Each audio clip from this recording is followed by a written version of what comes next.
கேரளாவில் ஹேமா கமிட்டி அறிக்கையில் குறிப்பிடப்பட்ட பாலியல் துன்புறுத்தல் சம்பவங்கள் தொடர்பான முதல் வழக்கு கோட்டயத்தில் பதிவு செய்யப்பட்டது. கேரளாவில் திரைப்பட நடிகைகளுக்கு இழைக்கப்படும் பாலியல் துன்புறுத்தல் தொடர்பாக விசாரிக்க அமைக்கப்பட்ட நீதிபதி ஹேமா தலைமையிலான குழு விசாரணை மேற்கொண்டு வாக்குமூலம் பெற்று கேரள அரசிடம் அறிக்கை சமர்ப்பித்தது. இந்த அறிக்கையில் குறிப்பிடப்பட்ட பாலியல் துன்புறுத்தல் சம்பவங்கள் தொடர்பாக கேரள போலீசார் வழக்கு பதிவு செய்ய தொடங்கியுள்ளனர். முதல் வழக்காக கோட்டயம் மாவட்டத்திற்கு உட்பட்ட பொன்குன்னம் காவல் நிலையத்தில் வழக்கு பதிவு செய்யப்பட்டுள்ளது.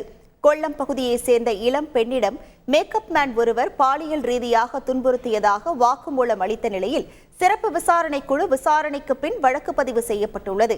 ஏற்கனவே ஹேமா கமிட்டியின் அறிக்கையில் நடிகைகள் அளித்த வாக்குமூலம் தொடர்பான சம்பவங்கள் மீது நடவடிக்கை எடுக்கப்பட்டுள்ளதா என கேரள உயர்நீதிமன்றம் கேள்வி எழுப்பியது.